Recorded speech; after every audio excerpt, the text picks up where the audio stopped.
28ရက် August 2026 Lunar Eclipse ရဲ့ Collected Energy အရာတင့်မှာအဟောင်းတွေကိုရေရေဝံ့ဝံ့စွန့်လွတ်ပြီးတော့လွှတ်ချရမယ့်အရာတွေ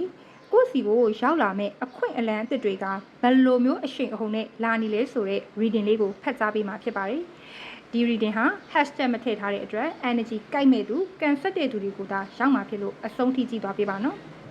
Ten of Wands အရာလွန်ခဲ့တဲ့ကာလတွေကစိတ်ရောကိုယ်ပါပင်ပန်းကြီးစွာတာဝန်ယူခဲ့ရတာမျိုးတွေ pressure တွေနဲ့ burden တွေဟာအမြင့်မားဆုံးအဆင့်ကိုရောက်ပြီးတော့အတိတ်မှာကြံ့ရစ်ခဲ့ရမယ့် energy တွေကိုမြင်ရတယ်။ဒီ Four of Wands ရဲ့အခြေခံအုတ်မြစ်အရာ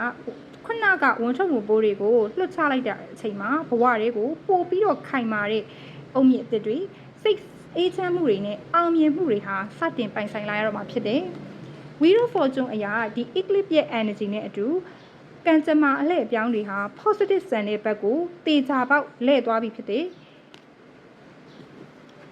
Page of Wands နဲ့ Knight of Swords ဒါကတော့အနာဂတ်မှာကိုပါဖြစ်လာမလဲအခွင့်အလမ်းအသစ်တွေသတင်းကောင်းတွေ idea အသစ်တွေကကိုယ့်စီကိုမဆိုင်မတွကိုပြက်ပြက်သားသားထင်းထင်းရှားရှားနဲ့ action အဟုန်နဲ့ကိုလက်တွေ့ action ယူဖို့အတွက်ရောက်လာမယ့် energy မျိုးတွေဖြစ်ပါတယ်။ career နဲ့ business ပိုင်းမှာဆိုရင်မပြီးနိုင်မစည်းနိုင်တဲ့ဖိအားတွေများခဲ့တဲ့ project တွေအားလုံးအလုပ်တွေအားလုံးကပြီးဆုံးသွားပြီ။ကိုယ့်ရဲ့ business ပိုင်းမှာလမ်းကြောင်းအသစ်ဒါမှမဟုတ် idea အသစ်ခွင့်လန်းအသစ်တွေကစတင်ပေါ်ပေါက်လာမှာဖြစ်တယ်လို့တွေးဝေးနေစရာမလိုအောင်ပြက်ပြက်သားသားမြန်မြန်ဆန်ဆန်နဲ့ကိုဒီ Knight of Swords ရဲ့ energy နဲ့အမြန်ဆုံးရောက်ရှိလာတော့မှာဖြစ်တယ်။ငွေကြေးပိုင်းမှာဆိုရင်ငွေကြေးကျပ်တဲမှုတွေတာဝန်ကြီးမားမှုတွေကရောပါလာပြီးတော့ဒီ Wheel of Fortune အလှည့်အပြောင်းတွေတူတူငွေဝင်ပေါက်အသစ်တွေပွင့်လာမယ် investment အသစ်တွေနဲ့စီးပွားရေးအခွင့်အလမ်းအသစ်တွေကိုရဲရဲဝံ့ဝံ့ကြီးကိုဆက်လက်ပြီးလှုပ်ဆောင်တာတင့်တော်ဆုံးကာလဖြစ်လာပါလိမ့်မယ်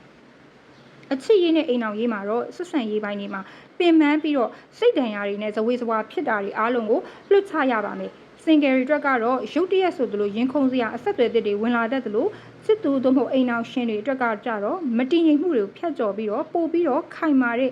အိမ်အောင်ရေးတွေမင်္ဂလာရှိတဲ့အခြေအနေဒီ Four of Wands စီကိုတက်လှမ်းသွားမှာဖြစ်ပါတယ်။ကျမ်းမာရေးနဲ့မိသားစုပိုင်းကကြည့်ရင်ကျမ်းမာရေးမှာဘန်းနောက်တွေဖြစ်ခဲ့တဲ့စိတ်ဟိစီးမှုနဲ့အိပ်ရေးပြတ်တဲ့အရာတွေဟာအခုချိန်မှာပြီးသွားပြီးတော့အင်အားအသစ်တွေပြန်လည်ပြေဝလာပါလိမ့်မယ်။မိသားစုအရေးမှာမိသားစုအတွင်းအေးချမ်းမှုနဲ့ဂုဏ်ယူစရာကောင်းတဲ့သတင်းကောင်ဥမာဆိုရင်အိုးအိမ်အသစ်ပိုင်ဆိုင်တာမျိုးမင်္ဂလာဆောင်တဲ့သတင်းကလေးမွေးနေ့ဒီလိုမျိုးကောင်းမွန်တဲ့